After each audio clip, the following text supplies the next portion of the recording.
at $26. Wings of Song, she's had 3 trials and 1 jump out, so she's certainly forward enough fitness-wise. I think she's returned as a 4-year-old mare in really good order. Wings of Song, what a return. Wings of Song has won it. Saturday, the culmination of the spring, has Matt Hills calls Anne-Marie McEwen on RSN, Racing and Sport. The Southern Hemisphere's best yearlings at Australia's holiday playground. The 2025 Magic Millions Gold Coast Yearling Sale, January 7 to 13. The Gold Coast Yearling Sale not only leads the way for individual Group 1 winners sold since 2019, more than double any other Australian yearling sale. They've also won 3 times more Group 1s, with recent graduates including Spring Stars, Private Life, Southport Tycoon, Steffi Magnetica and Knight's Choice. It's the sale with more opportunities to find more champions. See the catalogue at magicmillions.com.au. Need a business loan fast? On Deck have business loans ranging from $10K to $250K that can be funded the same business day. With On Deck, approvals and funding are lightning fast, so you can focus on growing your business. Don't let slow funding hold you back or keep you up at night. On Deck, lightning loans for small businesses. Visit ondeck.com.au and spark your success. Apply today. Business loan approvals are possible within hours.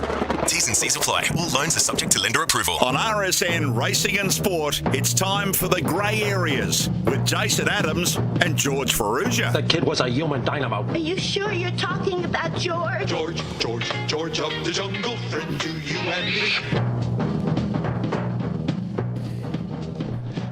This is Grey Areas on this Friday afternoon right here on RSN at 927 as we build up to what is one of the biggest nights of the year in greyhound racing anywhere in the world. It is Melbourne Cup night at Sandown Park. And speaking of George of the Jungle, looks like he's taken a hiatus from the shaver as well. He's growing a bit beard rough. It's usually a bit trendy, Georgie. It's a bit rough this afternoon. I'm growing it out, and then it'll annoy me and I'll shave it completely off, mate. And you found a couple of cashies at 14 Santa again over the next month, have you? Yeah, I don't need the beard, exactly. There's a few greys in there too, mate. So, yeah, absolutely. A few grey areas.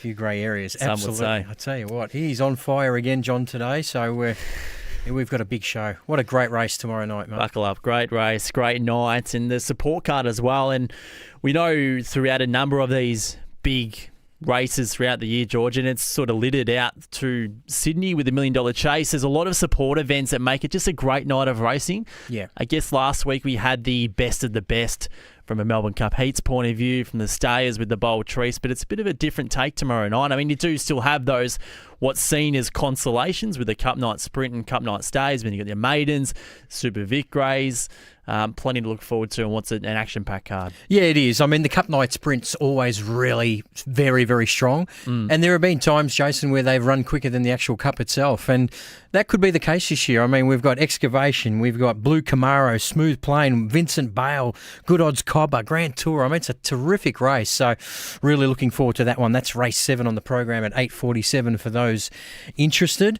Just quickly, Jason, on the Melbourne Cup, Explicit is now around the $3.80 mark, and almost his kennelmate is almost nearly favourite now, Joey the Jet. There has been a big drift for Explicit for this Melbourne Cup. So we don't usually see that with him. He usually stays pretty firm and starts favourite. He might still start favourite tomorrow night, but there's certainly some value there for Explicit fans. You don't often get $3.80 for Explicit, that's for sure. No, you don't. And look, he's one of those greyhounds, isn't he, George, where if he does everything right and goes to the front, that price will look ludicrous. Yeah. But he doesn't always do it. No, and we spoke about this throughout the week, Jason, haven't we? The amount of early speed drawn to his left, I mean, is certainly a challenge for him, whichever way you look at it. I'm not sure where you're leaning or whether you're going to have you can't have a bet in the race. No. If you had to pick one that you were keen on and looked like there was a bit of value, I'm leaning towards Miss Envy only because she's done nothing wrong and she's not as my top tip, but I mean, she's certainly a play at around the $8 mark and more than black figure odds for the place as well. She's just...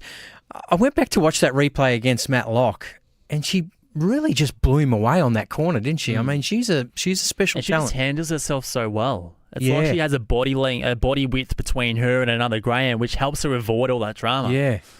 And she's going to need all of that now come Saturday really, night because there's going to be pressure coming from everywhere. As before we really hone into that meeting tomorrow night at Sandown Park, there was some news this morning regarding the Phoenix. Sportsbet have reared their head and gone again towards Team Greeno. This time, it's for Big Energy. What's your take on selecting Big Energy for such a intense contest like the Phoenix would be, given this point of his career, albeit his form over the past few weeks has been sensational? Yeah, I think we spoke about it a month ago. Would he be a Phoenix contender for the both of us? And we sort of said, nah, let's see another couple of weeks. Well, we've seen those couple of weeks, haven't we? And he's been incredible. I think clearly the key for him, and that's where the downfall was last year, is that he just needs to draw well. Because you're going to have some very, very fast greyhounds in the race. Explicit, Excavation. If they draw better than him, it's going to be very, very tough for him.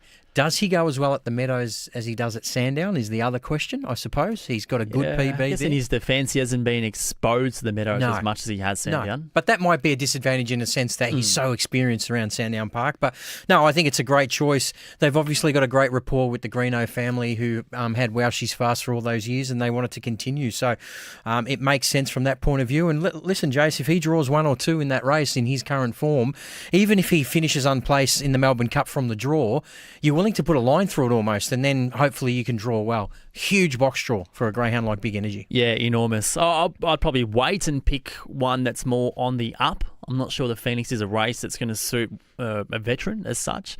Not sure what date he turns 4 years of age, but I assume by the time of the Phoenix he'll be of veteran age. So we'll see how that plays out, which is going to be a big couple of weeks from that point of view as well, because we know the race itself is on the 21st of December. Slot holders have until the 13th, Friday the 13th, to determine their greyhounds. But that's by that point in time, George, we're going to have the running of the Silver Chief heats under our belt. So there's no mucking around in terms of what's next after the Melbourne Cup tomorrow night at Sandown, because Silver Chief heats in the Meadows next Saturday. So that's going to be a real intense night for these slot holders, given we've only got half the field in front of us so far. Only half of them have announced who their representative would be. So for a series like the Silver Chief, where traditionally we get some of the hottest young male greyhounds coming through, enter that series. So you not only have excitement from that point of view, but they're racing on the same deck, so close to when that grand final is. Yeah, and was wondering what the decision was to change the date of the Silver Chief. Was that part of the reasoning to give people an extra look at the Phoenix? Because last year, obviously, the Silver Chief was on the same night as the Phoenix, so greyhounds racing in the heats were out of contention there. So that's interesting that it comes a week before. Greyhounds like Epitomise maybe get to state their case for another week. I don't know, because I'm tipping if he pulls up okay from the Melbourne Cup, he'll head straight into a Silver Chief, is one that comes to mind. It's almost a bit of an audition as well. Yeah. In some ways. So we've got 3. We've got Ladbrokes, Total Container Solutions, and obviously the Queensland Flame. Yes, which will be determined through a racing series. Yeah, so they're the 3 that have been unnamed in terms of their greyhound. There's one more as well. So Sportsbet, Aaron Bain's been picked. Australian Bloodstock's the other one. Bloodstock, sorry. Yep. Australian Bloodstock, okay. No worries, Yep, so plenty to play out from that point of view. We just had a text message from Jared, who loves getting involved here on Grey Areas. Morning, boys. I can't recall many female greyhounds winning the Melbourne Cup.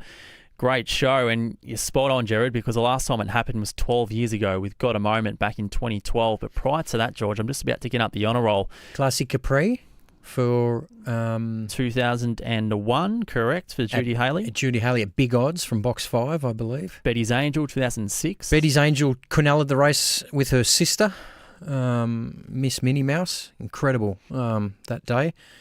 But you're right, it has been a male-dominated race for sure. Particularly in recent years, and even going back through these other names. Ones like Shanlin Prince, he was a male. Yeah. This is before my time. Yeah, Excitability. Male. Go Wild Teddy, definitely male. Canton Bar, Rapid Journey. Geez, there's some names on here. City Blitz. Male. A lot of males. And this year, Riley obviously... Bless, that's going back to 1990. 90, yeah, a long time ago. So it has been male-dominated industry. Miss Envy's the only one this year, incredibly. So Did Miata ever come over for a Melbourne Cup? No. No, she was ran a in the stayer at Bold that Tree. stage. Oh, that's right, yeah.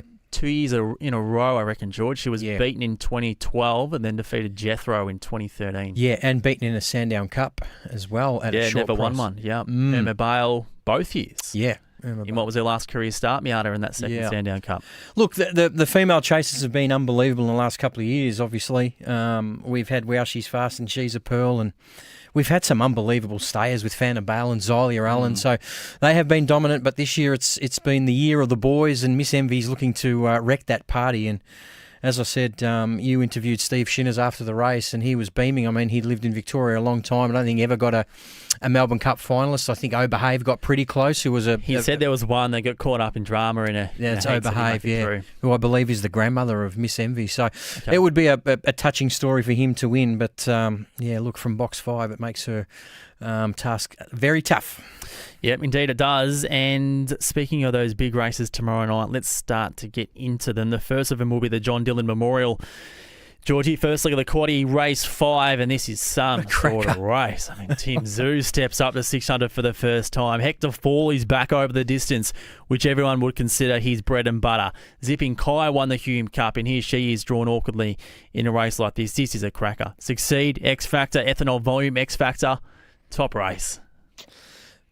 Are you leaning towards Tim Zhu like I am? Absolutely. Yeah, he's been good without winning more recently. I think the distance suits him. If he jumps cleanly from that corner start, which can be tricky, and sometimes if you don't jump that well from that inside draw, you can get sort of jammed in a little bit.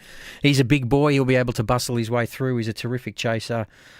He's certainly got the capabilities of breaking 34 seconds, Jason. It's whether he gets a clear enough run. Zipping Kai is going to put the heat on. I'm keen on him, actually. There might be people who could suggest that he's lacking a bit of speed that he once shown, but I mean, there's no other way to put his recent run of box draws other than disgusting. It's been horrible for him, and he's just had to work so hard in running, and gives every indication that 600 metres is going to be okay.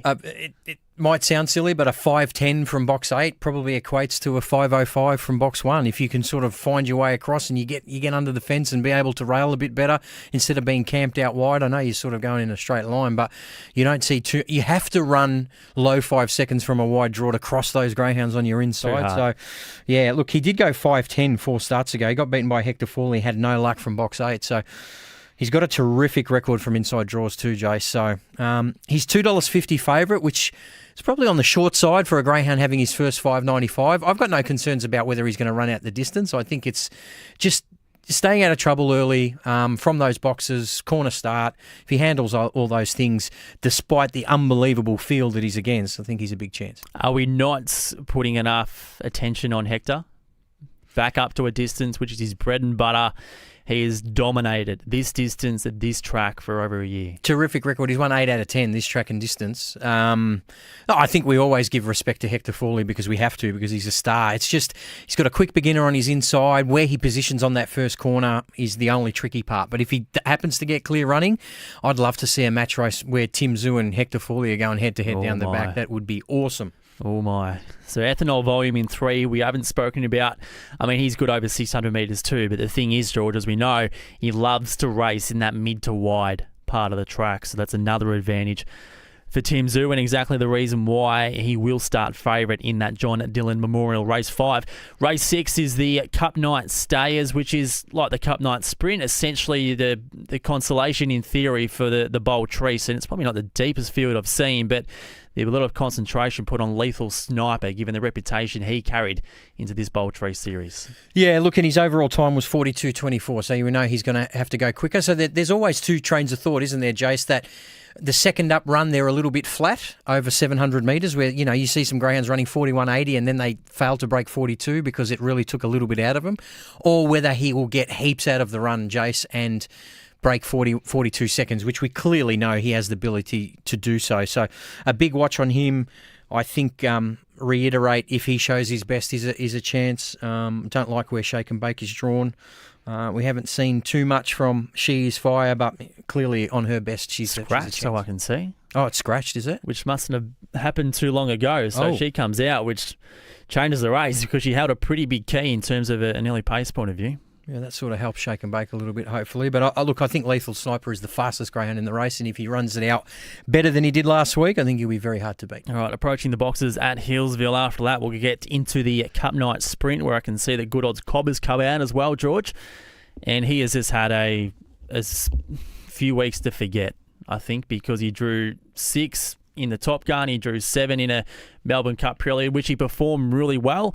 And then, of course, box 4 in the heat last week. So, yeah. I mean, he's much better than what his form line suggests and the odds that was set to his name before he came out of this race. Yeah, absolutely. Box draw certainly doesn't help him. Just be wary, punters, that these haven't been finalised on betting agencies just yet. So I'm sure those scratchings will come through. But we'll talk a little bit about Excavation's chances after this race at Hillsville. Yeah, and of course, fittingly, John, the race name here is RSN Grey Areas, which is the trigger for James Vandermark. The Trigger is our own podcast in the Green Light On, which he's doing a fantastic job with. Rail in the inside rails, so that's obviously the query there, but runners about to be placed in. We're right on starting time now, and the loading process about to commence for race number 8. Favourite to bounce from box number 4, Erudite Bale, as they now move in. So the starting signal's now blinking. Pretty even field. Favourite's drawn the 4. There is some money around for King Kaboom. Drawn the bottom of the track, looking to try and cross and lead would be his go from out there. He is a hard railer though. They're just about ready here for race 8. Final leg of the quaddie. Favourite to go from box 4, Erudite Bale. They're set now. Often racing, and Erudite Bale began well, somehow find his way past Hotspot Hero in the early part, but crossing over 4 aces will fire out and lead. Over Hotspot Hero, King Kaboom, squeezed out of it, Braemar Cora, then Erudite Bale, Northern Reggie and Firewire. Getting through now, Northern Reggie had claimed the lead, and Northern Reggie got through to win it by a half a length from Erudite Bale, who made ground. Third, King Kaboom, and fourth in Firewire. Then 4 aces who knocked up from Braemar Cora. Was the last one to clock in there, and the time around 17 and 17. Hotspot Hero, one of the last in as well. So Northern Reggie has come on to win it here. It'll be won the red first for Ron Rogers, has driven up near the inside, pushed out to the middle, and will claim the cash in race number 8. Has now won 3 out of his last 5 race starts. He's in good form, and he brings up another win here at the Ville. Number 1 from 4, Erudite Bale, was squeezed out of the race early, so has done a good job to pick up, close off, and then get up for the second placing. And King Kaboom, no luck getting to the rail, back in third. So 1, 4, 8, 7, the interim numbers. 1, 4, 8, 7. 17, 16 was the time, and we just await the all clear to wrap up race number 8. So 1, 4, 8 and 7, and we're also getting very close to the first at Mildura Harness. We'll be taking that race with Luke Humphreys in just a moment. At Hillsville, number 1, Northern Reggie, has paid $3.90 and $1.20. 4, Erudite Bale, $1.80. 8, King Kaboom, third, $1.20, and 7, Firewire. The Quinella, $5. Exacta paid $15. Trifecta, $41. And the first 4, 1, 4, 8 and 7... was $261. Daily double, 3 and 1, $7.80. And the quaddie there today, very popular, all favourites, $10.40 for 8, 3, 2 and 1. The running double, 2 and 1, $11. Late scratching was 2, new arrangement, and the sub was number 4, Erudite Bale. It ran second. So, guys, we're pretty close, Jason and George. The mobile's in position. We might just keep trucking here with Luke Humphreys, race 1 at Mildura as they come forward, and then we'll come back to the grey areas with George and Jason. Mackie Moth was my best of the day, but is now very short. I feel 165, not bad odds, I suppose, but are now very short. She has had the 2 runs at this venue. They've been her last 2 starts. They've also been her 2 runs for Alex Ashwood, and she's been a second each time, beaten narrowly. Hasn't been disgraced. Just the same. If you've backed her on those 2 occasions, you might be thinking twice about getting involved at the 120, but just the same, she has been very good in defeat. And this is no doubt a bit easier, this particular maiden. So she definitely gets her chance to score today. 7 of them without 7, 17.90. 2-year-old and 3-year-old maiden pace. Race 1. All set. Green lights up on the Neutron Equine Gate, and they're away in the first. And the favourite on the left, Maggie Moth, outside the front row. Checks of black and white with the yellow sleeves. The favourite, Diamond Crusher, in the red and black with the stars, is the first to go on. From 3, the favourite, Maggie, the widest runner, just has to get a bit of a check there on the first bend to dodge rubble on the double who broke. And also the Bucks on News gone for a gallop on that first bend. So Diamond Crusher led them out, but now taken on by the light blue of Angels Watching. Angels Watching goes to the lead, 3 metres, the favourite, Maggie Moth, second. 3 metres, Diamond Crusher in the black and red with the stars on the leader's back. And 6 metres to the nines, red colours, 4-3 back against the peg line. 4 metres away, Mustang Daisy. To the nines, just left the pegs there by the look of it. They're followed about 4 metres away by Rubble on the double, who tacks on, and 15 to the Bucks on you. And Andrew Stenhouse prepared. Follow the Stars Gelding, who made a mistake early. 29.4 first quarter. Lead timer was 11.9. 1,000 out. And it's Angels Watching holding the lead, but Maggie Moth keeps her honest. In third, or keeps him honest. Third place on the inside, Diamond Crusher, 3 metres away, just slapped up. You should see the second quarter here. 29.4 was the first. They run past the Park Douglas Printing winning post in 30 seconds the second quarter. So the nines has just picked up the bridle and travels a lot better now, 1-1 in the red. Followed 3 back the inside, Rubble on the double. In the white and green jacket, Mustang Daisy, 3 back the running line and 7 metres to the Bucks on you, about 15 from the lead. But now racing greenly and wants to duck out on that bend and loses a lot of ground. So down the back they go, and Angels Watching in front by a head on Maggie Moth. 4 metres to the nines. 3 metres, Diamond Crusher's gone. Mustang Daisy to fourth. 4 metres, Rubble on the double. 30 away, the Bucks on you. Lost a couple of lengths going into the back and is now continuing to lose ground and now gallops. The third quarter, 29.9. Well, Angels Watching's giving a good side here. 3 metres. Maggie Moth, short priced favourite, shortest priced favourite of the days. Really flat to the boards here on the left to the nines. Is starting to wind up 3 deep, but it's the danger to the nines. Looms up to Maggie Moth. Angels Watching has now given way, so Maggie Moth has got Angels Watching covered, but To the Nines has got them all covered. To the Nines goes home best at start 21 as a winner by 3 metres. Maggie Moth beaten to short price again. 7 metres, Mustang Daisy third. 1.5 metres, Angels Watching fourth. 2 metres, Rubble on the double. 100 to Diamond Crusher and 60 to the Bucks on you. Final quarter 30, mile rate 158. First one To the Nines, Luke Dunn, 972.10 on Super Tab. Second, 6, Maggie Moth, Alex Ashwood, 110. And third, 8, Mustang Daisy, Brent Murphy, no dividends. So it's a 1-3 for Jeff Gadsden. To the nines, twisted off the bridle early, but then picked it up and has been around the mark. You know, most of his runs, and today he's been able to win a Bay Gelding 2 years by Poster Boy out of Dancing with Daisy. So we'll bring it back to the grey areas. Number 1 To the Nines at $9.70 and $2.10 wins the first, and a bit of a boil over there. It was Luke Dunn's drive. Number 6 Maggie Moth, $1.10, no third for 8 Mustang Daisy and 5 Angels Watching. The Quinella $3, Exacta 26, Trifecta 181, and the first 4 race 1, 1, 6, 8 and 5, $532. Jason and George. And as my lovely better half pointed out, it's not the Luke Humphreys, the world number 1 darts player.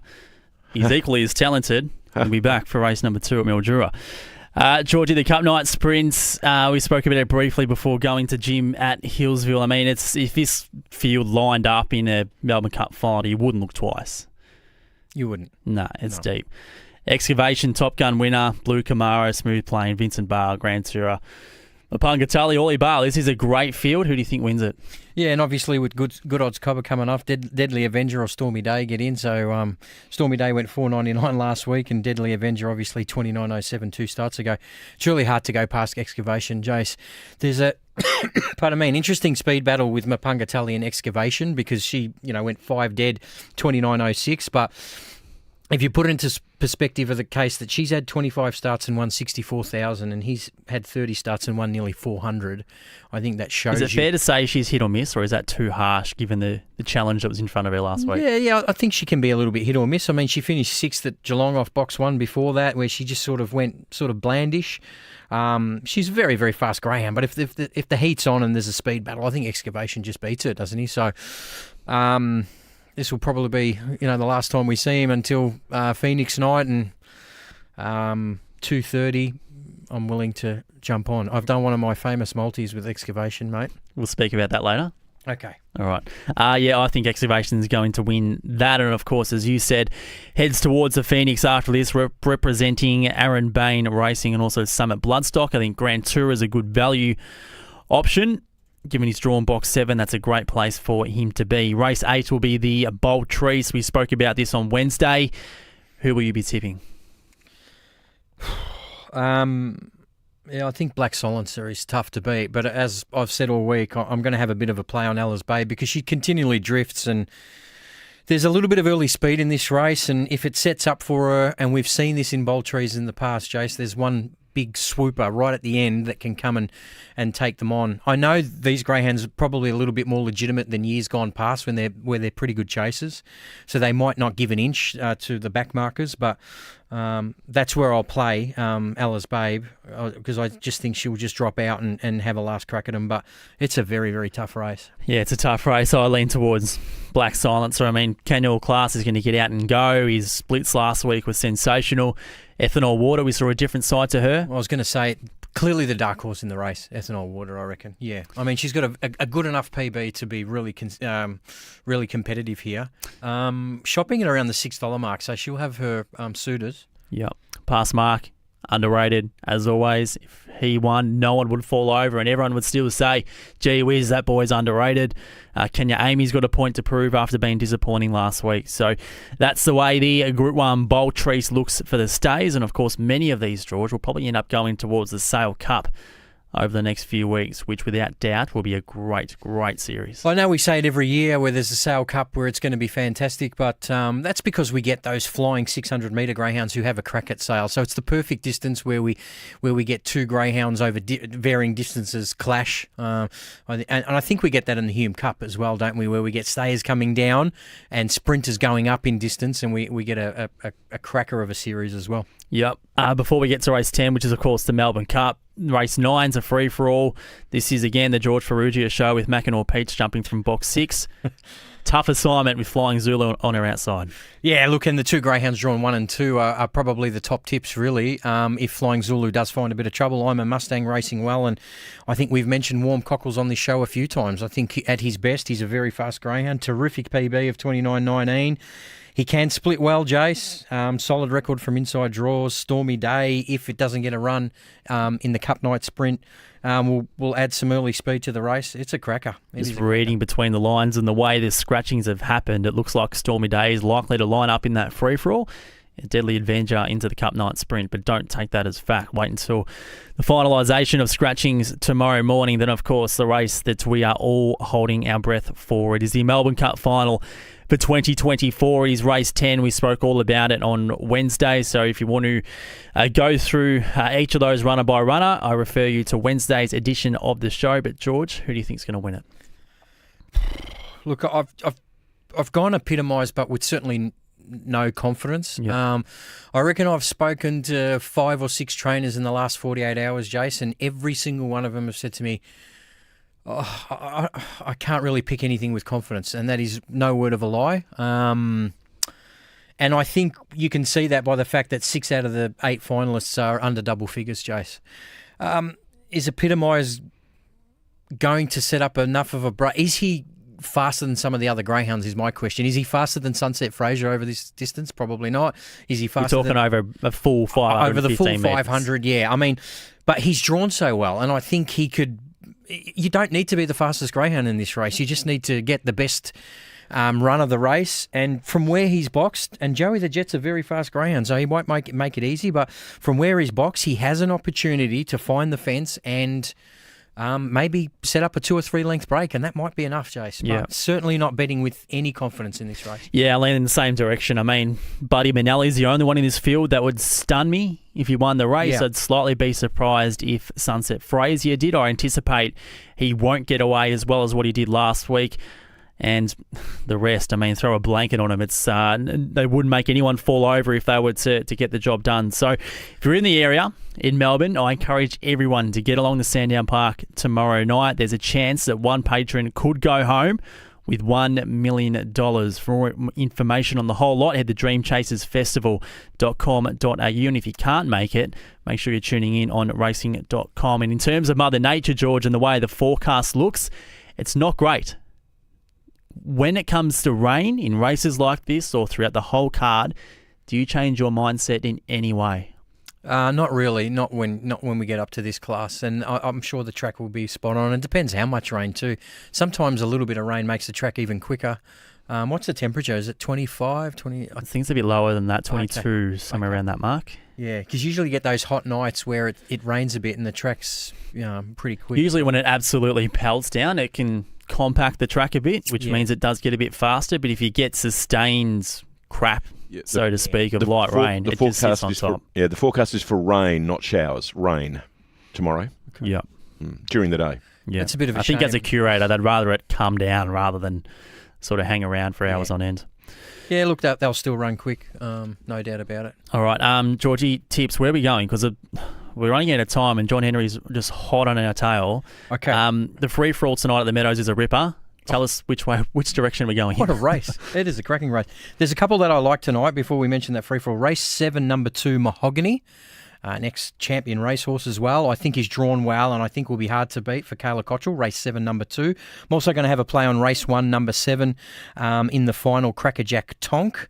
I'm tipping Lakeview Emily to just jump to the front and keep going. Tomorrow night, Jace, there's a couple that I like. I'll just get them up now. Race 4, number 1, Giacomo, I think at around the $6 marks. Keen to have a play there. Race 5, number 2, Tim Zoo. And also race 7, number 2 is My Best, Excavation into the Denver. I was just about to say, very quickly, I know John won't be happy with this, but I will want to introduce something into the show where you have a left field anchor for these tips. You've gone with Donald Trump in the past. It went with the Australian Test team last week who embarrassed themselves. And this week you're going to America. I am. I'm going Excavation, race 7, number 2 into the Denver Broncos on Tuesday morning. Head-to-head. Head-to-head. We'll Denver speak about Broncos it Wednesday. Yep. John Henry, that's a wrap for Grey Areas on this Friday as we build up to one of the great nights of the year with the Melbourne Cup tomorrow night. And, of course, if you can't get to the track, racing.com's the place to be. I think everyone's looking forward to it, guys. Great show as always. We'll see you next Wednesday. Thanks, Johnny. And here's James Vandermark with a preview of what's left at Healesville today. Taking a look at the end of the program. What is a beautiful day weather-wise here at the Healesville Dogs. Doesn't get much better than this, although it does because race 9, our on-top selection, has been withdrawn. Number 8, Special Plays. So race 9 will go with 6 now, Noah Deer on top. Talk about knocking on the door. It's been runners up the last 5, so hopefully can advance one spot higher, take out the first place and win. That's race 9, number 6 to beat the 7 and the 1. Race number 10 now, we've tipped the 7 on top, but I reckon it's just a same race multi-play in for a top 2, a top 3, and then take what you like around it. I've gone 7 Hudson Flyer. I think we'll look the winner of the race at some point, but can do a little bit wrong. So 7 on top ahead of the 1, 8 and 2. I reckon maybe play that 7, 1, 8 same race multi all for top 4 might be the go.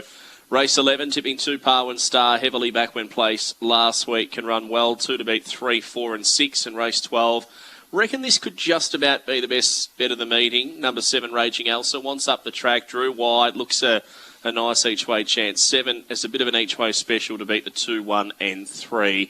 Good luck for the last portion of the meeting here on a beautiful day at the Healesville Dogs.